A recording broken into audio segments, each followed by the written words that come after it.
나는 옥토끼라고 해. 달에서 절구를 찍고 있지. 친구들은 인류가 언제 처음 달에 갔는지 알고 있니? 1969년 7월 20일 아폴로 11호를 타고 닐 암스트롱 중위가 처음 달에 도착했어. 달에 도착한 사람들은 달에는 생명체가 살고 있지 않다는 걸 증명했지. 근데 왜 아직도 내가 달에서 절구를 찍고 있다고 하냐고? 이제부터 달 이야기를 조금 해볼까?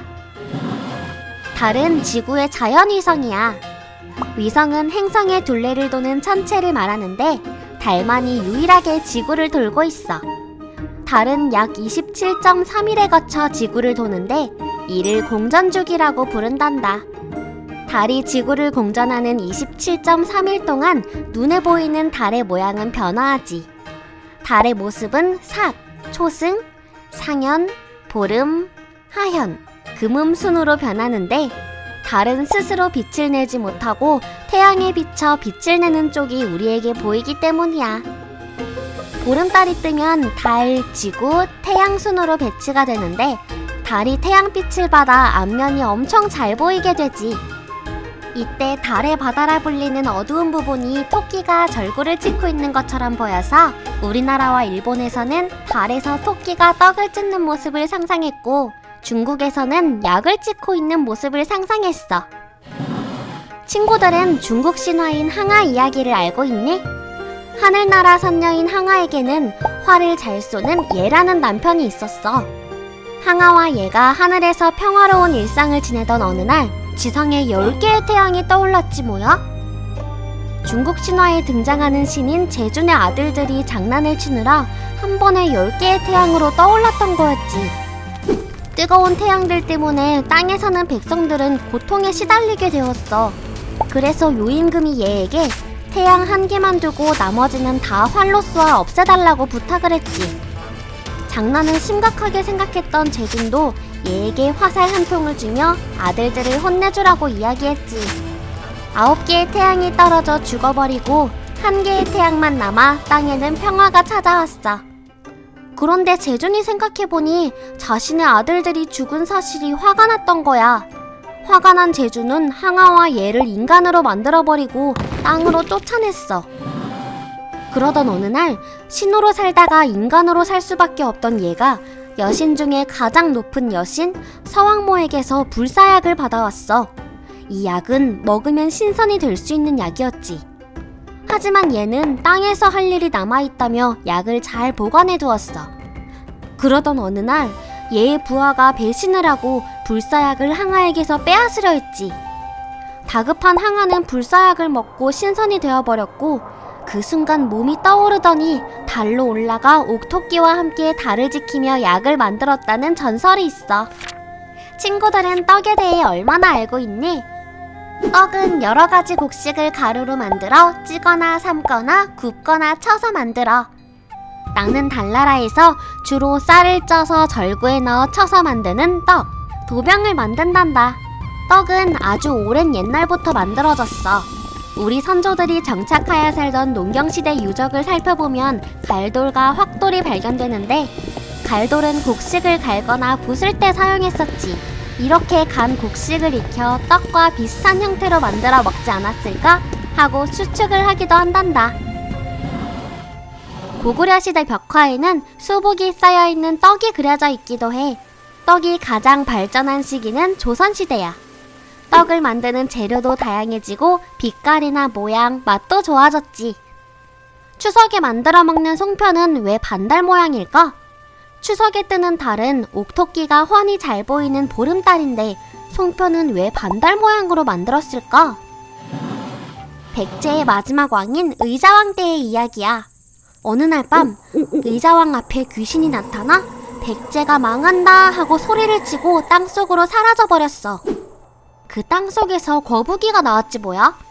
신기하게도 거북이의 등에는 백제는 둥근 달과 같고 신라는 초승달과 같다라고 쓰여 있었지. 무슨 뜻이었을까? 백제는 가득 찬 둥근 달이니 서서히 기울 것이고 신라는 초승달이니 보름달처럼 서서히 커져 발전할 것이다. 이 이야기를 들은 의자왕은 화가 났지만 신라 사람들은 신이 나서 차오르는 달을 생각하며 반달 모양 떡을 빚기 시작했어. 송편이 이렇게 만들어진 거지. 약식과 관련된 재미있는 이야기를 들려줄까? 신라 소지왕 때 까마귀 한 마리가 요란하게 울며 편지를 하나 툭 떨어뜨려줬는데 편지 봉투에 열어보면 2사람이 죽고 열지 않으면 1사람이 죽는다 라고 되어 있었고 편지에는 검은 고갑을 쏘아라 라고 되어 있었지. 소지왕이 황급히 침실로 들어가 검은 고갑을 활로 쏘았더니 그 안에 독살 음모를 꾀하던 승려와 왕비가 있었어. 죽을 고비를 넘긴 소지왕이 까마귀에게 감사한 마음을 담아 까마귀 깃털과 색깔이 비슷한 음식인 약식을 만들어 제사를 지냈고 이때부터 정월 대보름에 애곤을 막아준다는 약식을 먹기 시작했지. 우리나라에는 사계절이 있지? 계절별로 제철에 나오는 재료로 만들어 먹는 음식을 시식이라고 해. 특별한 명절에 먹는 떡을 절식이라고 부르지. 시식과 절식에 대해 알아볼까? 1월, 떡국, 약식. 가래떡을 잘라 만들어 먹는 떡국과 정월대보름에 먹는 약식이 있어. 깨끗한 몸과 마음으로 새해를 시작하기 위해 하얀 가래떡을 잘라 떡국을 끓여 먹었지. 2월, 노비송편. 음력 2월 1일은 농사철의 시작을 알리는 중화절이야. 보통 송편보다 커다란 송편을 만들어 봄 농사를 앞두고 노비들에게 음식을 대접한다는 뜻에서 먹었던 떡이지. 3월 진달래화전, 쑥버무리. 진달래화전은 봄에 피는 진달래를 따서 3월 삼진날 먹었던 음식이야. 봄에는 쑥이 쑥 나오지? 쑥을 가지고 봄철 시식을 많이 해먹었단다. 4월 느티떡, 장미화전. 4월에 나오는 어린 느티나무 잎을 따서 만든 느티떡과 아름다운 장미를 넣어 만든 장미화전은 4월에 향기나는 시식이야. 5월 수리취떡, 쑥절편. 음력 5월 5일은 단오라고 불러. 모내기가 끝나면 풍년을 기원하는 제사를 지내지. 단오에는 절식으로 수리취를 넣어 만든 수리취떡이나 쑥절편을 먹어. 6월 상화, 떡수단. 음력 6월 15일은 유돈날이라고 불러. 여름의 병을 물리치고 더위 먹지 않기 위해 햇밀가루로 상화를 만들어 먹었지. 동글동글 떡을 빚어 시원한 오미자물이나 꿀물에 넣어 떡수단을 먹기도 했단다. 7월 증편, 주악. 음력 7월 7일은 칠석이라고 불러. 견우와 직녀가 오작교에서 만난다는 날이지. 칠석에는 맵쌀가루를 술로 반죽해 발효한 후 쪄서 먹는 증편, 조개 모양으로 빚어 기름에 지진 주악 등을 먹어. 증편이나 주악은 여름에도 오래 두고 먹을 수 있는 떡이지. 8월 송편. 보름달이 뜨는 추석은 음력 8월 15일이란다. 추석에는 반달 모양으로 생긴 송편을 빚어 먹어. 9월 국화전, 밤떡. 가을이 깊어가는 음력 9월 9일을 중양절이라고 불러. 가을에 피는 국화를 가지고 국화전을 만들어 먹거나 밤나무에 밤을 따 밤떡을 먹었지. 10월 팥시루떡. 음력 10월은 추수가 끝나 가장 풍요로운 달로 상달이라고 불러. 가정의 편안을 기원하는 마음에서 팥시루떡을 만들어 고사를 지냈지. 11월 팥죽. 해가 가장 짧다는 동지는 12월 22일쯤에 돌아와. 붉은 팥이 귀신을 쫓아준다고 해서 팥죽을 만들어 먹어. 동지가 음력으로 11월 10일 안에 들면 애동지라고 해서 팥죽을 먹지 않기도 하지. 12월 골무떡. 바느질할 때 손에 끼우는 골무랑 비슷한 크기로 만들었다고 해서 골무떡이라고 불러. 음력 12월은 동지섣달이라 부르고 골무떡은 이때 먹는 떡이야.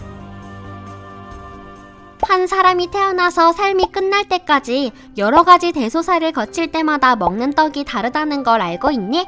그 시기를 건강하고 무탈하게 지나길 바라는 마음을 담아 떡을 만들어 먹고 나누었지. 아이가 태어나 21일이 지나면 371이라는 날이 오지. 구구단을 외워봐. 37은 21이지? 옛날에는 아이들이 태어나 바로 죽는 일이 자주 있어서 21일이 된 날을 중요시 여겼어.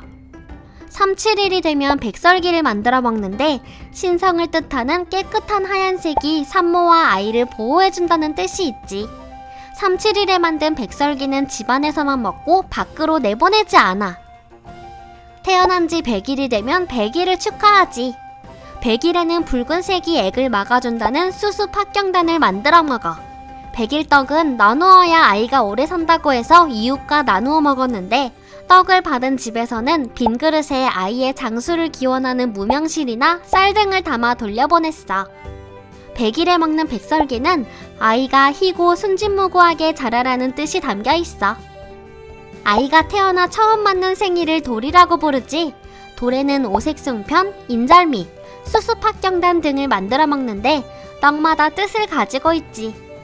오색송편은 세상의 모든 것들과 조화를 이루고 살라는 뜻을, 인절미는 끈기 있는 사람이 되라는 뜻을, 수수팍경단은 백일과 같이 나쁜 것을 물리치라는 뜻을 가지고 있어. 옛날 할아버지들은 학교가 아닌 서당에 다녔어. 서당에 다니면 책을 한 권 뗄 때마다 책례를 했는데 책을 한 권 다 배우면 훈장님께 감사의 표시로 간단한 음식을 대접하는 행사야. 주로 송편을 나눠 먹었는데 송편에 소를 가득 채우는 것처럼 지식을 가득 채우라는 뜻을 가지고 있어.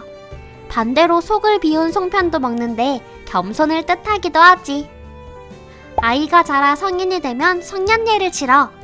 주로 15세에 행하는데 오늘날의 성년의 날과 비슷한 날이지. 이날에는 약식, 오색 송편, 삼색경단 등을 만들어 먹었어. 서로 만나 부부의 인연을 맺는 걸 혼례라고 해. 혼례 전날에 신부 집에서 봉치떡을 만들어 보내는데 시루떡을 닮은 봉치떡 위에는 대추와 밤이 장식되어 있지. 대추는 예로부터 아들을, 밤은 딸을 상징했어.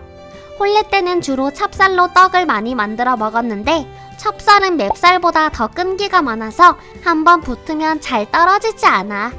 그래서 인절미도 많이 만들어서 나눠 먹었단다. 60번째 생일은 환갑이라고 불러. 자기가 태어난 간지의 해가 돌아오려면 60년이 걸려. 예를 들자면 2000년은 흰색 용띠의 해, 경진년이고 다시 한번 경진년이 돌아오려면 2060년이 되어야 하지. 지금은 수명이 길어져서 환갑 생일에 큰 잔치를 하는 경우가 드물지만 수명이 짧았던 옛날에는 성대한 잔치를 했어. 보통 잔치상에 음식을 높이 쌓아 놓았는데 높이 음식을 괴어 놓는 것을 고배라고 불러. 떡을 높이 쌓으려면 떡이 평평해야겠지? 그래서 환갑상에는 납작하게 만든 떡들을 올리는데 평평한 백설기는 백편, 평평한 꿀떡은 꿀편이라 불러. 제사 때도 마찬가지로 떡을 쌓아 올렸지. 제사 때는 주로 녹두고물편, 거피 팥고물편 등을 올려놓았지. 떡은 흔히 4종류로 나뉘어. 뜨거운 수증기로 찌는 떡, 뜨겁게 찐 후에 절구에 놓고 쳐서 끈기를 만드는 치는 떡, 앞뒤로 맛있게 구워 먹는 지지는 떡, 삶는 물에 퐁당퐁당 넣어 삶는 떡이 있어. 찌는 떡부터 살펴볼까? 찌는 떡은 주로 맵쌀 또는 찹쌀을 사용해. 가루를 낸 국식을 찜기에 넣고 뜨거운 김을 주면 떡이 되지. 이렇게 만드는 떡으로는 백설기, 콩설기, 감설기 같은 설기떡하고 켜켜이 쌓아 시루에 찌는 시루떡이 있어. 시루에 쪄낸 뜨거운 찹쌀 또는 맵쌀을 절구에 넣고 치면 치는 떡이 되지. 반죽에 끈기가 생겨서 먹을 때 쫀득쫀득한 식감이 생기거든. 인절미나 찹쌀떡, 가래떡이나 절편 등이 쳐서 만드는 떡이야. 지지는 떡은 말 그대로 모양낸 반죽을 뜨거운 판에 기름을 두르고 지져낸 떡을 말해. 화전, 수수부꾸미, 찹쌀부꾸미, 주악 등이 있어. 보글보글 끓는 물에 익반죽을 넣어 익혀 위에 고무를 바르면 삶는 떡이 되지.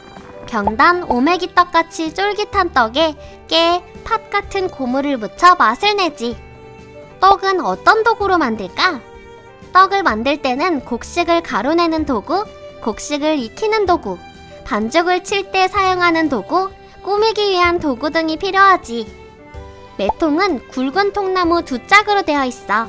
위쪽 통나무 가운데 뚫려있는 구멍에 벼를 넣고 돌리면 윗짝과 아래짝의 가운데에서 겉껍질이 벗겨진 쌀이 나오지. 시루는 찜기야. 그릇 바닥에 뚫린 구멍으로 뜨거운 수증기가 올라와 떡을 익혀주지. 떡판과 떡매는 치는 떡을 만들 때 사용해. 평평한 떡판에 익힌 반죽을 놓고 떡매를 이용해 떡을 쫄깃하게 만들어주지. 떡을 자를 때 사용한 떡칼이야. 나무로 만들어서 생소하지만 떡을 자를 때는 잘 드는 쇠칼보다 나무 떡칼이나 둥근 접시같이 비교적 무딘 도구를 사용했어. 떡에 아름다운 문양을 넣기 위해 사용했던 떡살에 대해 알고 있니? 물고기문, 한 번에 많은 알을 낳는 등 다산과 풍요를 상징해. 빗금문, 신석기 시대의 토기에서도 나타나며 오랜 시간 동안 활용된 문이야. 태극문, 우주 만물 구성의 가장 근원이 되는 본체야. 십자문, 한자 열십자와 같은 모양으로 가로선과 세로선을 교차하여 표현한 문이지. 꽃문, 꽃은 각 시대의 사회적 배경과 사조, 토착신앙이라든가 종교 등에 따라서 각기 특색이 있으며 상징적인 뜻을 지녀. 수복자문, 글자 그대로 오래 살고 복되길 기원하지. 친구들, 달토끼와 떡에 대해 많이 알게 되었니? 케이크도 햄버거도 좋지만 우리 조상님들이 오랫동안 지켜온 우리의 음식을 많이 사랑해주는 시간이 되길 바래.